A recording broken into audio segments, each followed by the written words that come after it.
Olá, eu sou Gianine Almeida Lopes, sou psicóloga clínica, secretária, sócia fundadora da AMI Pelotas, Rio Grande do Sul, e vou estar intermediando essa conversa com a doutora Irvênia Prada, Dr. Décio Andoli Júnior e o Dr. Sérgio Lopes sobre este livro maravilhoso que é o Cérebro Triuno a serviço do espírito.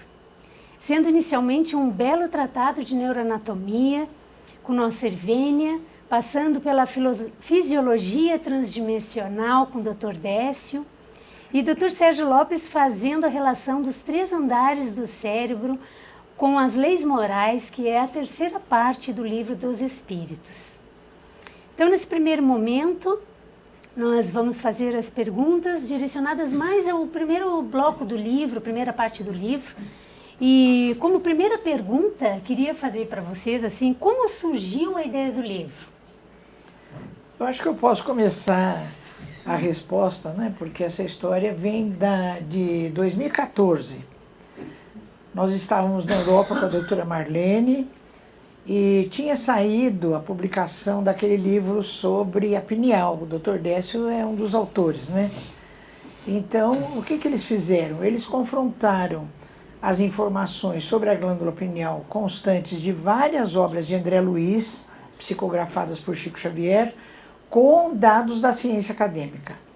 Então foi um trabalho extraordinário, até porque o Alain, que é um dos autores, ele disse que a partir da publicação desse artigo, que foi numa revista de alto impacto, tanto o Chico Xavier quanto o André Luiz passaram a fazer parte do PubMed, né? Então entraram na busca de literatura acadêmica. Então lá na Europa, conversando com a doutora Marlene, eu puxei o assunto e disse assim: doutora Marlene, olha que beleza esse artigo, e eu tinha muita vontade de fazer alguma coisa em relação ao cérebro. Por quê? Eu tinha relido o livro No Mundo Maior de André Luiz, quando o Calderaro dá uma porção de informações a respeito do cérebro. E eu tinha acabado de escrever o meu livro de Neuroanatomia Funcional e Medicina Veterinária, com correlações clínicas lá pela Faculdade de Veterinária, onde eu fui docente durante 44 anos. Então eu estava com tudo aquilo muito aceso na minha cabeça, né? E eu falei: doutora Marlene, a senhora acha que seria viável a gente fazer um trabalho dessa natureza? Ela disse assim: Irvênia, é muito bonito, mas não dá para fazer um artigo, porque o cérebro tem muitas estruturas, né? Ela falou: isso caberia num livro, faça isso. Eu saí dessa conversa assim, né, completamente preenchida, encontro o Décio. Eu falei: Décio, a doutora Marlene, aí contei toda a história.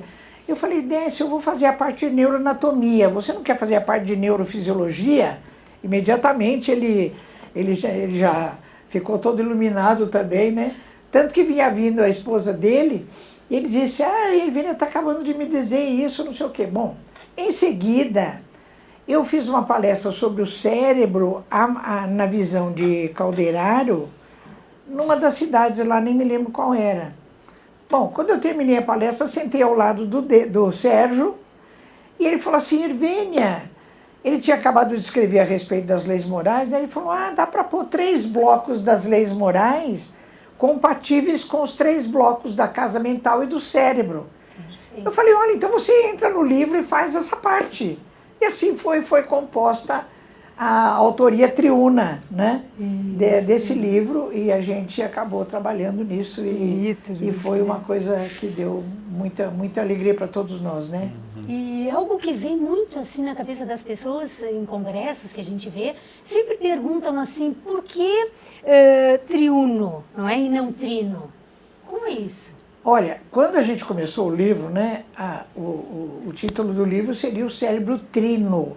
Mas um dia pela internet eu recebo de um amigo, que estava conversando com outro amigo, um comentário de que esse termo trino diz respeito a uma coisa formada por 3 partes independentes. E quando você trabalha com alguma coisa que tem 3 partes que interagem, mantendo a unidade do conjunto, o termo mais adequado é triuno e não trino. Eu disse, meu Deus, é o caso do cérebro, porque apesar de ter 3 blocos, eles trabalham, eles interagem para que o cérebro tenha uma unidade funcional. Então eu falei, Décio, Sérgio, o cérebro nosso não é trino, é triuno, né? Então passamos a adotar o termo triuno, não foi, Sérgio? Foi muito interessante, porque na obra de André Luiz, No Mundo Maior, principalmente o 3º e o 4º capítulos, né, que são os que estudam os ensinamentos de Calderaro a partir dos estudos da espiritualidade, porque o nosso livro totalmente está embasado nestes 2 capítulos, principalmente, mas particularmente na obra toda, No Mundo Maior, capítulo 5 também, né? Mas é a base, né? Esse livro, que tem mais de 500 páginas, 600 páginas, ele estuda profundamente esses 2 capítulos, né? É verdade.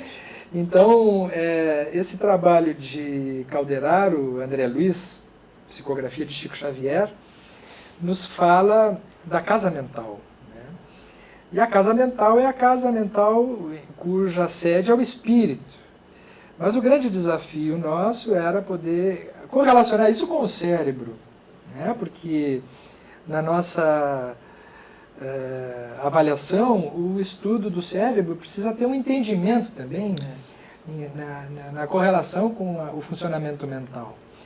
Então esta correlação do espírito, mente, matéria está estreitamente relacionado com o que André Luiz nos fala da casa mental. E neste aspecto foi muito interessante quando nós nos encontramos para fechar esta experiência triuna entre nós também. Hoje estamos novamente aqui, né? Me chamava a atenção as leis morais de Kardec, né? Na 3ª parte do Livro dos Espíritos, parece que tudo passa pelo 3 até esse momento, né? A 3ª parte do Livro dos Espíritos, Kardec discorre sobre a lei natural. E a lei natural, ela está constituída por 10 leis morais, mais uma, que é a da perfeição moral, e que fala desse funcionamento da nossa vida espiritual e no plano físico. O funcionamento global. Lei de sociedade, lei de reprodução, lei do trabalho, lei de conservação, igualdade, perfeição moral, justiça, amor e caridade. São várias as possibilidades dentro da lei natural. E eu, como psiquiatra, sempre tive uma curiosidade muito grande de entender como que estas leis se inserem no nosso funcionamento psíquico, né? Porque obviamente que a abordagem de Kardec prevê no primeiro momento uma análise global, né? Mas hoje nós podemos nos atrever a fazer novas compreensões, né? E nesse momento então a gente encontra a obra de André Luiz, encontra a disposição da Irvine e do Décio em a gente poder fazer um avanço reflexivo em torno desses temas, e nós então aí sim podemos dizer, na minha parte, claro, que estas leis morais, como os que estão nos ouvindo nesse momento terão a oportunidade de ver, elas têm nuances muito interessantes, que nos fala da nossa relação com a gente mesmo, a relação com os outros, a relação com Deus, a relação com o nosso corpo, o nosso funcionamento mental, a nossa vida espiritual, Nossa, muito a casa mental, né? de André Luiz. Eu acho que uma das coisas que me chama a atenção, que eu acho que vale a pena a gente falar, é isso. A Associação Médica Espírita, ela sempre teve como muito forte a essência do trabalho do André Luiz, né? E muita gente já me perguntou assim, poxa, vocês não vão escrever um livro que fale sobre as conexões científicas da obra do André Luiz e tal? E eu me dei conta que nós já estamos fazendo isso, a AME está fazendo isso, desde sempre, né? Então, por exemplo, esse artigo que a senhora citou, quando eu li o capítulo Epífise, no Missionários da Luz, eu me interessei e fui procurar os artigos científicos e estava tudo ali. Só que a gente se esquece às vezes que esse livro foi escrito há mais de meio século, né? E aí o Júlio Preto Pérez tinha assistido uma palestra minha, tinha lido o capítulo do meu livro, ele falou assim, Décio, precisamos escrever um artigo sobre esse assunto. E no final quem levou adiante o artigo foi o Giancarlo. Aí, para o livro que a gente escreveu em homenagem à doutora Marlene, o Saúde e Espiritismo, o Roberto Lúcio me ligou pedindo para escrever sobre a estrutura mental das células.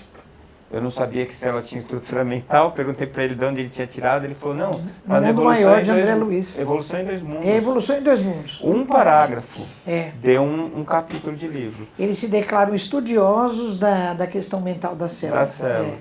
E agora, com 2 capítulos, basicamente, a gente escreve uma obra desse tamanho. Então, eu acho que assim, esse desdobramento, porque eu imagino que a psicografia do Chico, ela foi feita não para aquela época. Aliás, mesmo o Nosso Lar foi muito mal entendido, né, na minha opinião. Muita gente achava que era uma fantasia do Chico, aquilo tudo. E hoje você vai reler, você percebe como muitas tecnologias que hoje são cotidianas da gente, já eram cotidianas do Nosso Lar e a gente não fazia ideia de que elas iam surgir. Então eu acho que o cérebro triuno, ele, na minha cabeça, ele é mais um tijolo, né, nessa construção que as AMES têm feito de desdobrar o conhecimento científico que o André Luiz nos trouxe através do Chico e contextualizar ele dentro do conhecimento científico, né? E acho que isso é de uma importância muito grande, porque ele tem um valor de premonição, não é a palavra? Me fugiu agora a melhor palavra, assim, profecia. Antecipação. Como uma profecia. Eu falo muito que o Chico, nesse caso, funcionou um pouco como o Leonardo da Vinci, né? Que antecipou o submarino, antecipou o helicóptero, antecipou... E na hora que ele fez os desenhos e mostrou, ninguém deve ter entendido muito bem, achou que ele estava viajando. E depois a gente percebe como o trabalho dele tem uma base profunda. Que tem muita lógica com o caráter da doutrina espírita, que é de revelação. De revelação. Nós falamos em revelação espírita.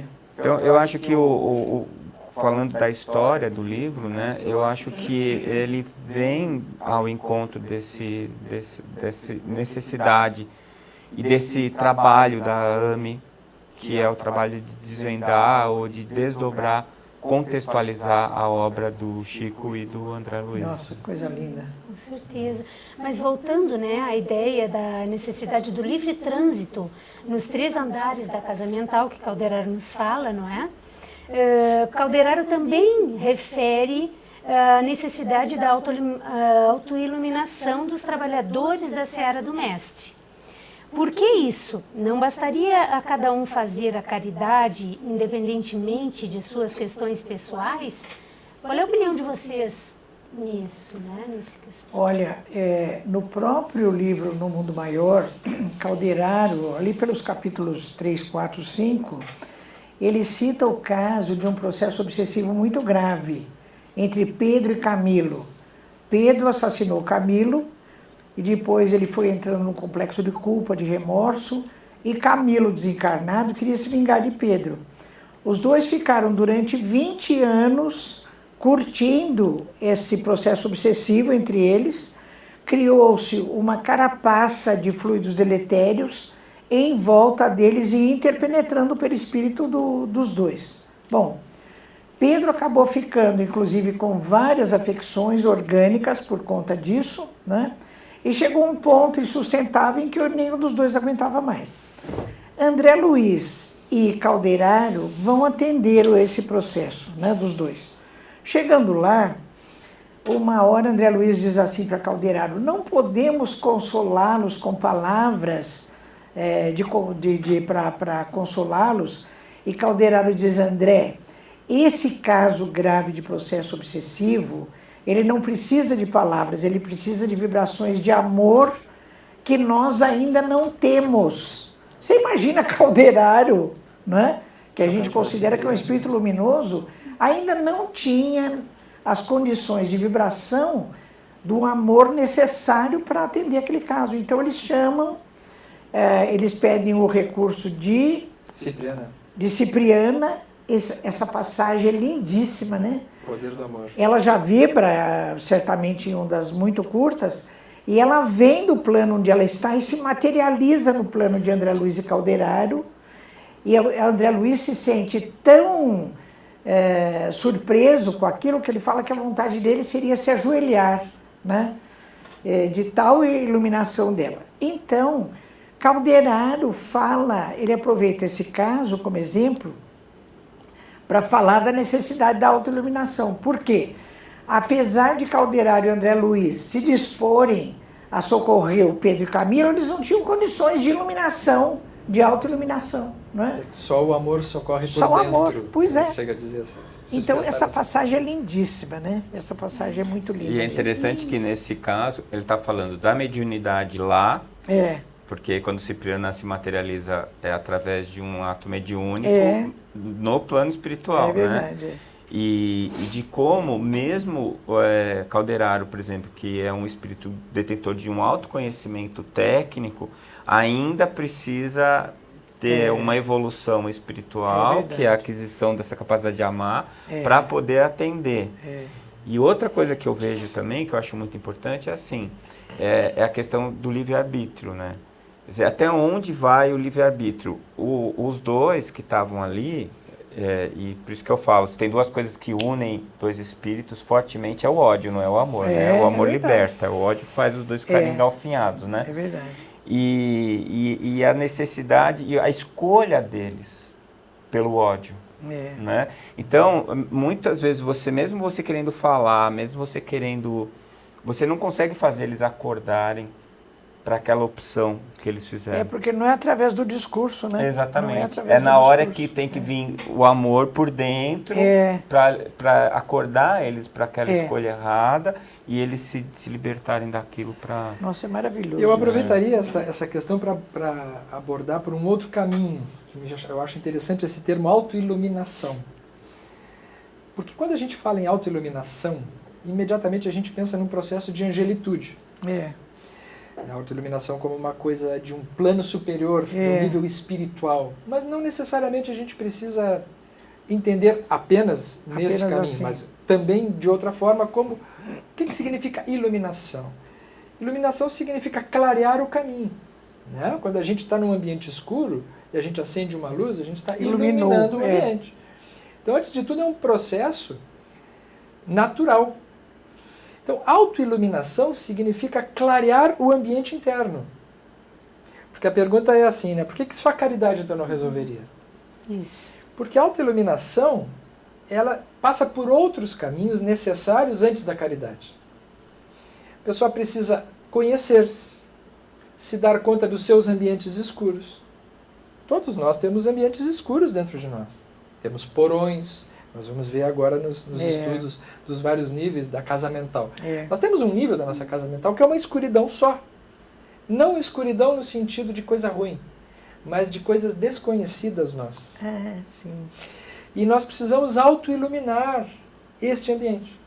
No sentido não de tirar a escuridão negativa, mas de enxergar. Eu conheço-te a ti mesmo, né, Sérgio? Olha, no momento que eu enxergo, por exemplo, as minhas pulsões, os meus instintos, as minhas forças mais destrutivas que eu tenho dentro de mim, eu estou me autoiluminando.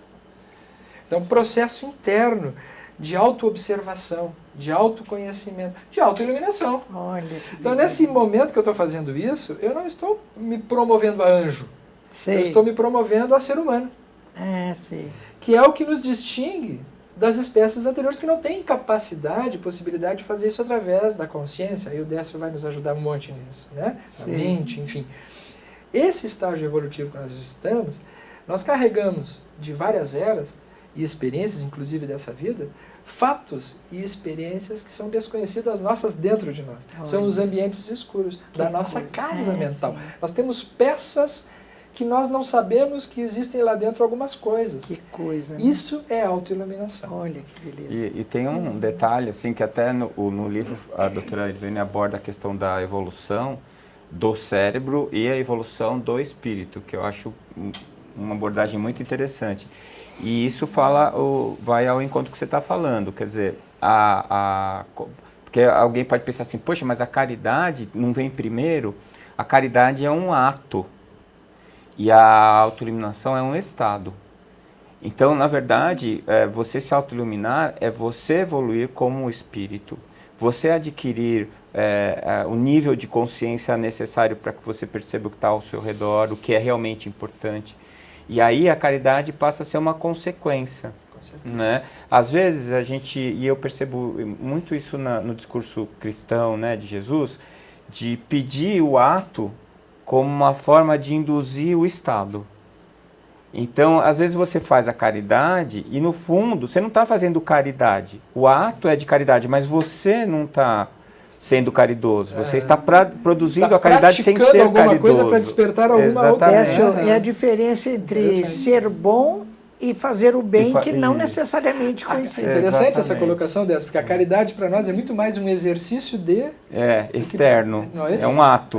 E quando, na verdade, o que interessa, se você fizer a caridade como um ato contínuo do seu estado, que é a verdadeira caridade. Então, o que vai te libertar é você evoluir como espírito. E o ato de evolução, que é o ato de autoiluminação, de você trazer luz a você mesmo, faz você um espírito melhor e faz com que as suas atitudes automaticamente sejam atitudes que estejam vibrando dentro desse padrão, né, de caridade, O Décio, acho que vai lembrar nesse tema da autoiluminação aquele livro Voltei, do irmão Jacó, não é?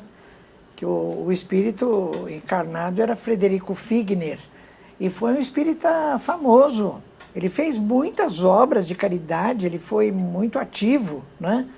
Na década, acho que ali pelo 30, 40. E depois que ele desencarna, ele se surpreende que o perispírito dele está embaçado, não está luminoso como ele imaginava. A filha dele, que já havia desencarnado e que era um espírito luminoso, vem em socorro dele e vai fazendo com que ele vá entendendo que, apesar dele ter feito muita caridade, ter feito muitas obras e tudo, a motivação dele talvez fosse de falar, olha como eu sou bom, sim, de querer ser citado. Então ele não tinha aquela motivação de, né? Aos poucos, então, ele vai recebendo a visita até do Dr. Bezerra de Menezes e de outros amigos, que vão lhe mostrando, então, essa necessidade que ele mesmo tinha de se autoiluminar, de melhorar, né? Caridade, na verdade, o verbo da caridade é o ser, não o fazer, né? Nós nos acostumamos a pensar em caridade no sentido de uma prática. Fazer caridade. Hoje é dia da caridade. A gente fala assim, olha, sábado é o dia que eu faço caridade. Marco a caridade das 3 às 5 da tarde. Aí eu faço a caridade no centro espírita. Não é bem isso, né? Não é bem isso. Isso não é uma herança do problema que Jesus veio transformar, da lei mosaica? Claro. Que era você rezar em pé, na sinagoga, para todo mundo ver que você estava rezando e falar, nossa, como ele está rezando. Ao ponto de você contratar alguém para rezar por você. Pois é. Né? A gente faz muito isso. Às vezes liga para a mãe e fala, mãe, me ajuda aí, dá uma rezada, estou precisando. Como se ela fosse resolver o seu problema. Quer dizer, o ato da prece, é claro que ela rezar por você te ajuda, mas nada te ajuda mais do que você entrar na sintonia para rezar. Então, mesmo entre nós espíritas, muitas vezes você percebe a pessoa que frequenta o centro, participa de uma série de atividades lá, na sopa, no isso, naquilo, faz a caridade, faz o ato, mas você percebe a pessoa ainda cheia de mágoa, com dificuldade, né? Arrumando briga, né? No ambiente da casa espírita, por conta dessa falta do ser, né, substituído pelo fazer. Né? O fazer tem, como dissesse, a finalidade, vamos dizer, é uma oficina, né? Sim. No momento que a pessoa está praticando, é um indutor, ele é um facilitador, ele tende a despertar potenciais adormecidos. Mas obviamente que a pessoa precisa ter um outro trabalho concomitante para que isso seja efetivamente tenha um resultado efetivo. Então existe a caridade nesse conceito do fazer, então a pessoa tem a prática da caridade, as atividades que são valiosas, mas não são ainda não contemplam o conceito de caridade na sua plenitude. Porque a caridade na sua plenitude tem a ver com o ser caridoso. Nós não fazemos caridade, nós somos caridosos, nós nos tornamos caridosos dentro desse conceito, que tem a ver com o que Paulo nos traz na sua epístola aos Coríntios, quando ele diz que a caridade é prudente, ela não deseja mal, ela não inveja, né, ela tudo tolera. Se nós formos ver, a caridade é a reunião de todas as virtudes. É a paciência, a prudência, a resignação, são as virtudes do Sermão do Monte. Sérgio, né? vale lembrar a pergunta que Kardec faz no Livro dos Espíritos, né? Qual o sentido da verdadeira caridade, como a entende Jesus? E os Espíritos respondem: a caridade contempla benevolência para com todos, indulgência para com as faltas alheias e perdão das ofensas. Basicamente não tem nada a ver com a sopa embaixo da ponte, com doar coisas velhas do nosso guarda-roupa, né? São Mas movimentos então internos, esse conceito bate com a autoiluminação. Quer dizer, você, para ter benevolência, indulgência e a prática do perdão, isso tem a ver com a autoiluminação. E é só a gente pensar um pouquinho, né, doutora Ivenia, como é muito mais complicado a gente ter paciência com alguém que está sendo mal criado, com alguém que está sendo grosseiro. Fazer perdão das ofensas. Do que você doar uma quantia ou ter algum ato em que você, na hora que você está fazendo aquilo, você se sente bem porque você está se sentindo uma pessoa melhor. E no dia a dia, a gente tem oportunidades de fazer caridade no encontro com as pessoas no nosso cotidiano e muitas vezes a gente nem tem essa vontade, né? Ô, Janine, você perguntou também a respeito do trânsito nos 3 andares. Isso. Também Calderaro lembra esse processo obsessivo de Pedro e Camilo para falar disso, porque, por exemplo, Pedro, com esse complexo de culpa e tudo, o que acabou fazendo para aguentar esse complexo? Ele se pôs ao trabalho dia e noite. Ele ficou no trabalho dia e noite, que é um estágio no 2º andar. A prática do trabalho faz parte do 2º andar da casa mental, né? Então, ele ficou, digamos, retido aí. Por outro lado, também, no processo obsessivo grave, nos momentos em que ele ficava curtindo a sua culpa e o Camilo, todo o seu processo de vingança, eles ficavam retidos no 1º andar. Que Calderaro fala, o indivíduo volta aos estágios da animalidade anterior, né? E depois também a gente lembra que esses estados contemplativos do indivíduo só ficar, né, lá no alto da montanha, pensando de... É claro que esses momentos, o Sérgio pode falar muito bem disso, esses momentos de silêncio, de prece, de meditação são necessários. Mas não dá pra ficar Mas o tempo você todo viver lá, né? nisso, não. Então Então, Calderaro chama lá, né? atenção da necessidade de trânsito nos 3 andares. Eu acho muito feliz quando o André Luiz fala dos 3 andares da casa mental, porque você olha uma casa com 3 andares, não tem como você só considerar o 3º andar, nem só o 2º, nem só o 1º. Nem só o 1º, você tem que... Para você chegar no 3º, você tem que passar pro 3º, você precisa passar pelo 1º e pelo 2º. Se você está no 3º, é porque tem o 1º e o 2º. Então, assim, é triuno mesmo, né? Quer dizer, a casa é a casa. Agora, mesmo que tenha partes específicas, elas só trabalham se elas estiverem integradas. Agora, é claro que como encarnados, o nosso trânsito que toma mais tempo é no andar do meio, né? Do aqui e do agora, né, Sérgio? Antes, Janine, rapidinho, assim, para quem está nos ouvindo, né, nesse momento, é interessante recorrer à obra No Mundo Maior para entender este episódio do Pedro do Camilo, porque a gente está citando essas situações partindo da ideia de que quem está nos ouvindo já leu No Mundo Maior e que conhece também alguma coisa do cérebro triuno. E vale a pena reler, né? Então, agora, o trabalho, a nossa proposta aqui é de a gente poder facilitar essa caminhada no cérebro triuno e na obra do André Luiz. Então não há sentido nenhum de quem está nos ouvindo ficar só nos ouvindo. É importante se transformar isso como um roteiro de estudo, porque senão vai ficar conceitos soltos. Uma sugestão para quem nos ouve. E continuando, não é, nas perguntas, o 1º andar da casa mental interage com a porção mais profunda e primitiva do cérebro e tem a ver com os chamados atos instintivos. Atingindo patamares mais elevados do seu processo evolutivo, o ser humano irá dispensar a vivência desses atos instintivos? O que vocês Sérgio? acham? Acho que ia comigo, né?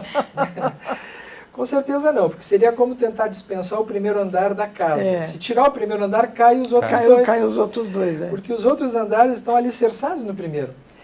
Quando a gente fala o primeiro andar, o mais primitivo, nós não estamos dizendo que ele é menos valioso do que os outros. Isso não é muito importante da gente estudar esses temas espíritas que nós estamos fazendo sem procurar prestar um juízo de valor. É muito difícil. Não é uma Isso coisa é uma ruim, coisa muito difícil. Nós temos sempre uma tendência de dizer assim, o terceiro nível é melhor do que o primeiro. Não existe o terceiro sem o primeiro. Não existe, né? Então, é muito importante da gente fazer esse exercício para tentar ultrapassar essa ideia de que tem algo mais importante do que o outro. O que existe são níveis que nós precisamos transitar. Não é? Então, vejamos.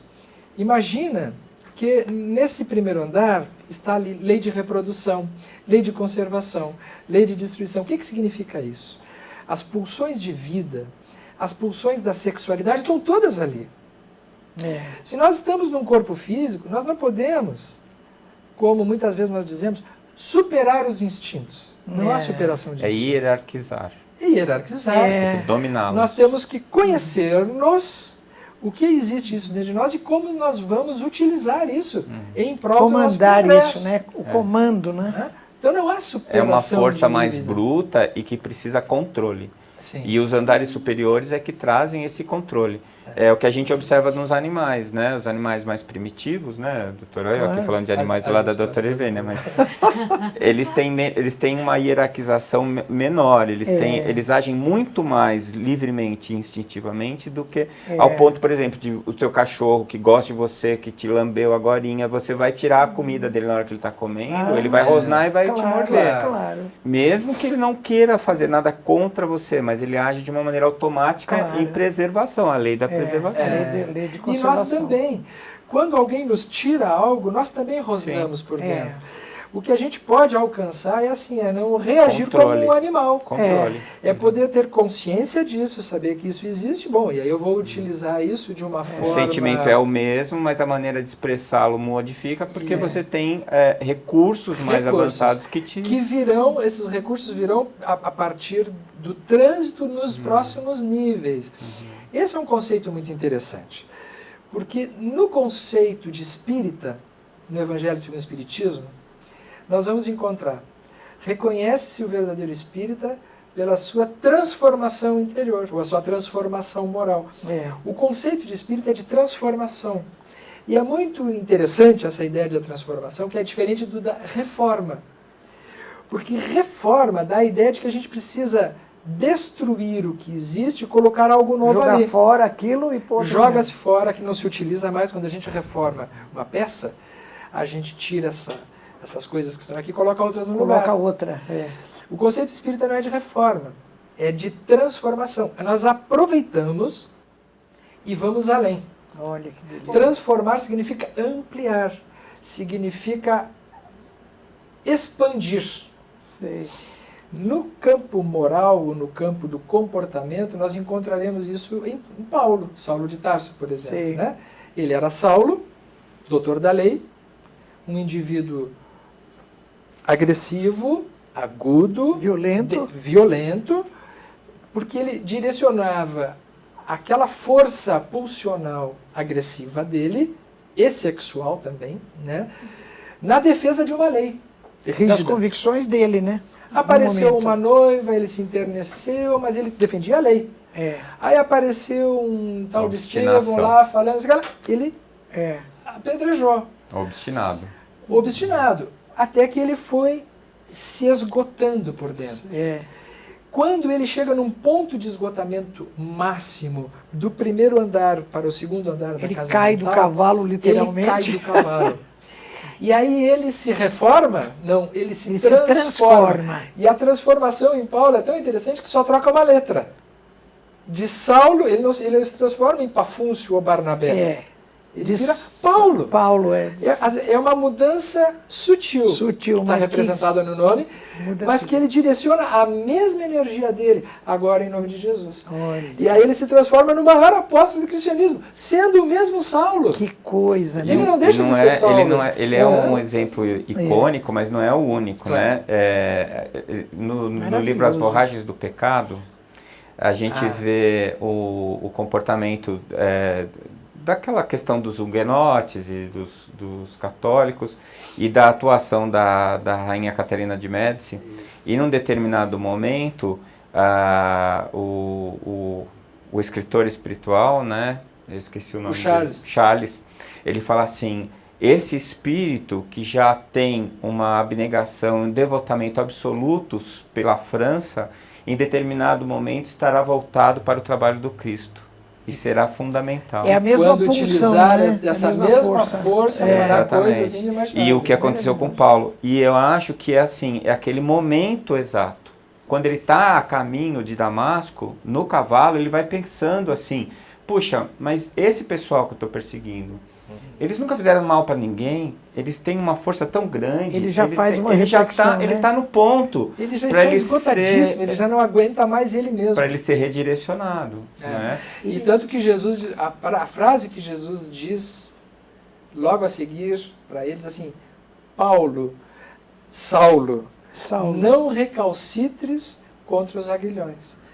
Os aguilhões de Paulo é essa resistência interna dele mesmo, para não ceder ao impulso que já está dentro dele.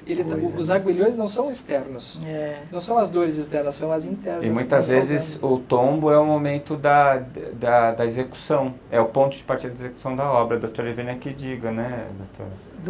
Sim. Ela precisou cair da escada, fraturar o fêmur para começar a escrever o livro. Né? Então, às vezes é o momento do ponto de viragem, que é um momento às vezes de dor, que a gente não entende porque está acontecendo, que a gente está lamentando, mas que na verdade ele está sendo o grande impulso para a gente seguir o caminho. Porque é a hora que às vezes a gente para conseguir fazer um trabalho mais intimista, né? É verdade. Senão a gente fica se movimentando. Mas nada acontece fora do seu ponto, né? Existe uma sincronicidade que ela é perfeita, né? Quer dizer, não adianta você querer antecipar uma criança, querer que a criança ande antes dela estar pronta neurologicamente para andar. Tem um momento, né? Tem um momento. Então, assim, acho que é interessante, resgatando essa pergunta, dizer que então não, né? Que esse primeiro nível não será substituído pelos posteriores e não é menos importante que os... Agora, é muito importante dizer também que nós precisamos transitar entre esses níveis,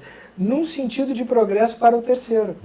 Porque se a pessoa fica voltando demais para o primeiro, ela fica apenas egoisticamente circundando as conquistas que já tem.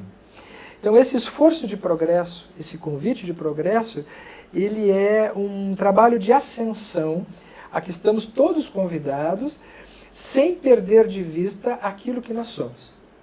Então aquilo assim: vou fazer uma atividade espiritual, estamos fazendo uma atividade espiritual, mas daqui a pouco a gente vai ter que voltar para casa. Se encontrar com a esposa, com os filhos, ter as nossas situações, ter os nossos fatos, o nosso trabalho, voltar. Então, nós temos que ter um lugar para voltar. Porque há pessoas que ficam assim: bom, agora a partir de agora eu só vou fazer isso. É arriscado. Algumas pessoas, alguns espíritos encarnados já estão nesse nível. Eu acho que uma coisa que fala muito bem disso daí é quando a gente pensa que o primeiro andar da casa mental é o passado, o segundo andar é o presente, o terceiro andar é o futuro. Então, você vive o presente, mas o passado te ensinou, e com muita frequência você precisa retornar lá para entender o porquê que você está aqui agora. E o futuro é a questão do planejamento, de você ter um objetivo, uma pulsão de evolução. E se transformando, né, Sérgio? Como você está falando, aproveitando. E as três coisas estão acontecendo. As experiências ao mesmo tempo. E quando a gente fala passado, presente e futuro, dá uma sensação de antes, de agora coisas e depois. estanques, mas esses três níveis são agora. Né? Quando você está agora vivendo uma situação, se você se lembra de um passado, ele é presente. E quando você está planejando um futuro, ele também é presente. Então você precisa dessas três dimensões para que você esteja em algum lugar e progrida, né, a partir daquele lugar que você está. Mas e a mente, não é? O pensamento, em qual dos 3 andares do cérebro se faz a ligação com a mente? Então, o próprio conceito de mente já é um problema, né? A mente é uma questão complexa. Eu fiquei muito impressionado quando eu estudei esse assunto para escrever o livro, de um trabalho do David Chalmers, que é um filósofo famoso, importante, que ele levantou mais de 20 mil artigos científicos sobre consciência, né? Que a consciência seria uma manifestação da mente, e não tinha conclusão sobre o assunto. Ele conclui no artigo dele que nunca se estudou tanto para se saber tão pouco sobre um assunto. Mas a gente pode levar em consideração a mente como sendo a expressão do espírito, do eu, né? E a gente usa muito a base do conceito de mente trazido pelo Emmanuel, no livro Pensamento e Vida, que a mente seria o espelho da vida em toda parte. Então, o que é a vida? A vida é a inteligência, a vida é o princípio inteligente, é a alma, o espírito. E a mente seria o espelho desta individualidade, né? Então, é um espelho que vai estar refletindo uma imagem. E aí a gente faz esse desdobramento, quer dizer, esse espelho, ele reflete você aonde você estiver focado. Quer dizer, o espelho está focado no seu rosto, você vê o seu rosto no espelho. Se você focar o seu ombro, você vai ver o seu ombro no espelho.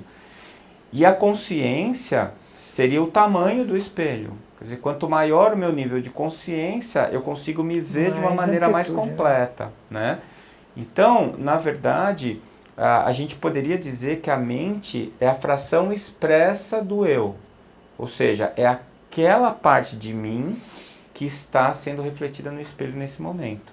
Eu sou mais do que isso. Então, eu não sou o Décio, eu estou o Décio.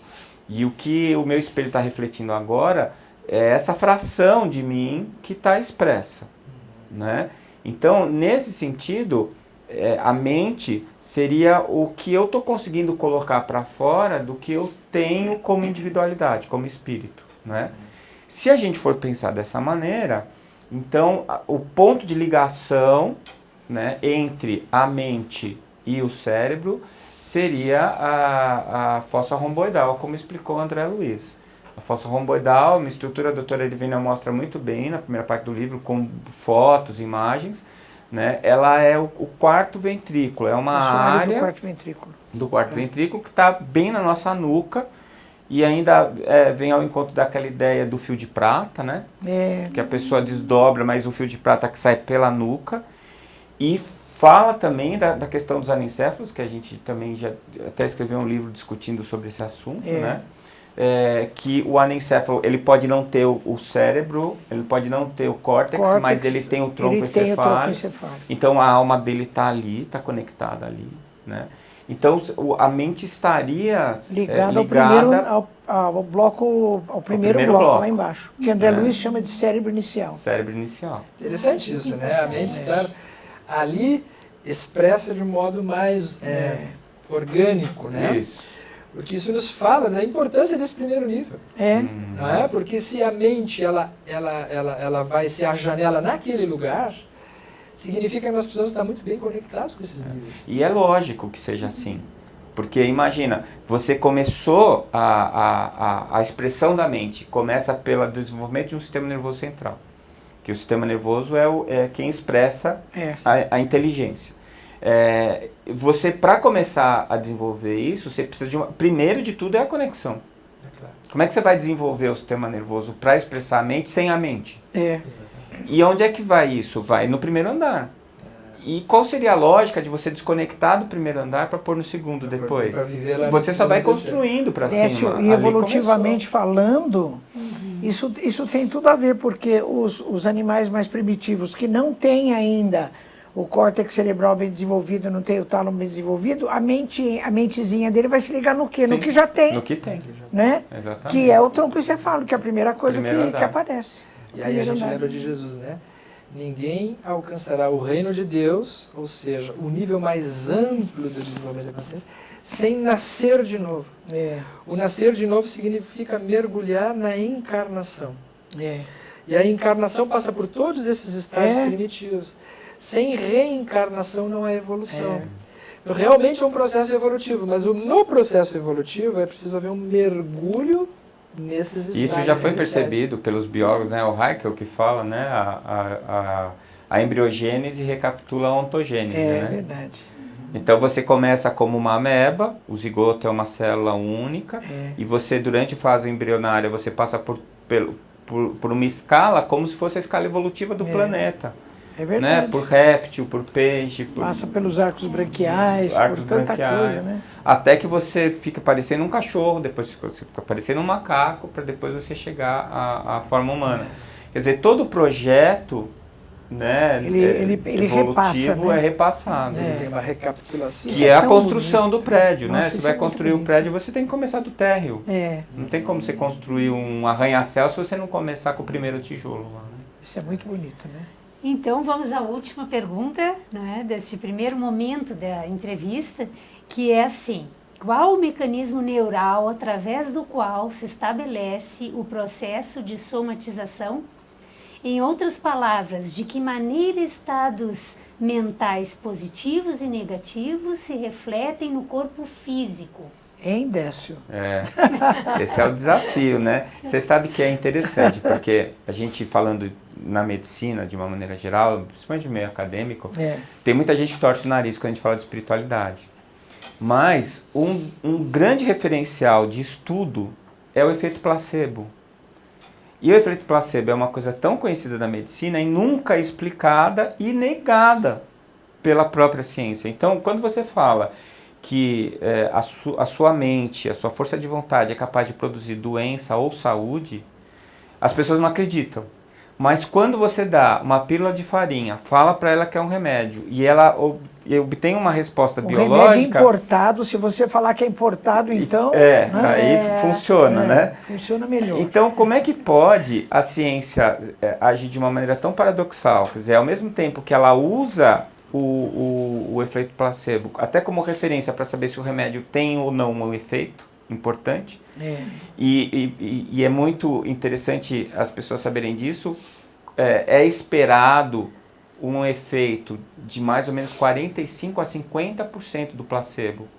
Então, se eu dou farinha, digo que é um analgésico, a pessoa vai ficar sem dor, entre 45% a 50% de chance de ficar sem dor.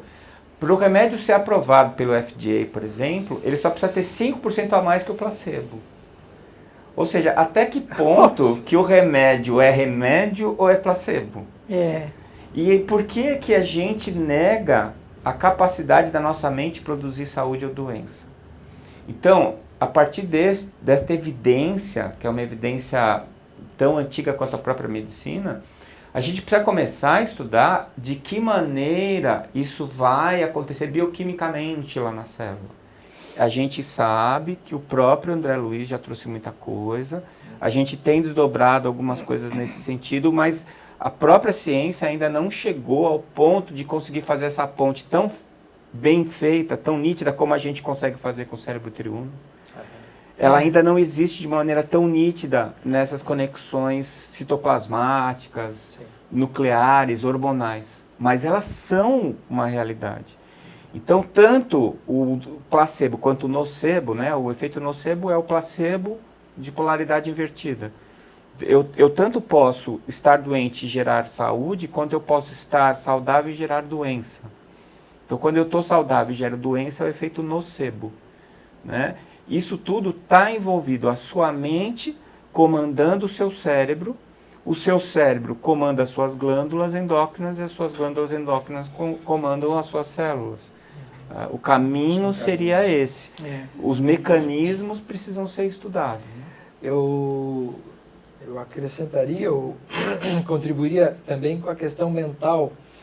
O que a gente percebe lidando com as pessoas que têm processo de somatização e que apresentam problemas emocionais, e que muitas vezes a gente identifica claramente uma inter-relação íntima, uma intimidade nesse processo. Tanto é muito comum o médico clínico, quando atende um paciente, diz assim: o seu problema não tem nada de físico, o seu problema é de origem emocional, vá procurar o psiquiatra. Não tem coisa pior, né, para a pessoa do que quando mandar procurar o psiquiatra, parece. Porque ela quer um significa que ela não tem coisa, saída, vai ter que mexer nela mesma, né? Não tem lá uma infecção, podia dar um antibiótico, vai ficar mais fácil, né? Parece que é mais fácil. E não dá para transferir culpa, né? Também. E aí, não, vai ter que não é a tratar bactéria, não é o vírus, é você. É né? você. Então a gente ouve muito isso em medicina, dizendo, não, tem que procurar um psicólogo, um psiquiatra. O que está sendo dito nessa informação? Que existem processos internos que são desconhecidos pela pessoa, que estão se transformando em manifestações físicas. Em linguagem simples é isso. Nocebo. Né? Dizer, tem algo que tu está fazendo contigo, com a tua cabeça, com o teu mundo íntimo, que nem tu sabe, mas que está gerando esse sintoma na pele, na asma, uma no gastrite. estômago.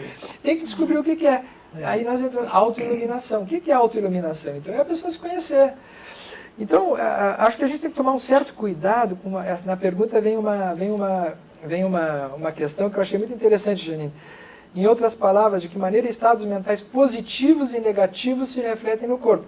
Cuidado com essa classificação. Nós sabemos que estados mentais satisfatórios, positivos, eles são mais favoráveis à saúde. Isso é verdade. Isso é pesquisa que nos mostra. Mas nós temos que tomar um certo cuidado para não redundar a conclusão no seguinte sentido. Se eu pensar só bem, se eu só fizer coisas boas, eu não vou ter somatização.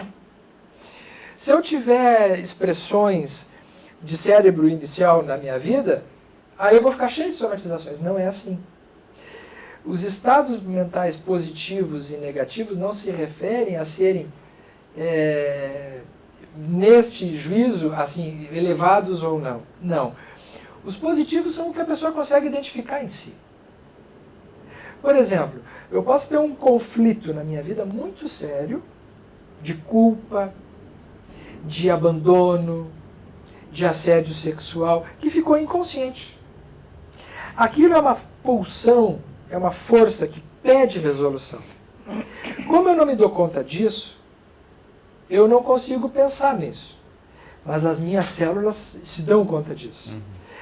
O que a mente não se dá conta, o corpo se dá conta. Você não trouxe para o consciente, mas ela está agindo. Ela está agindo, está lá.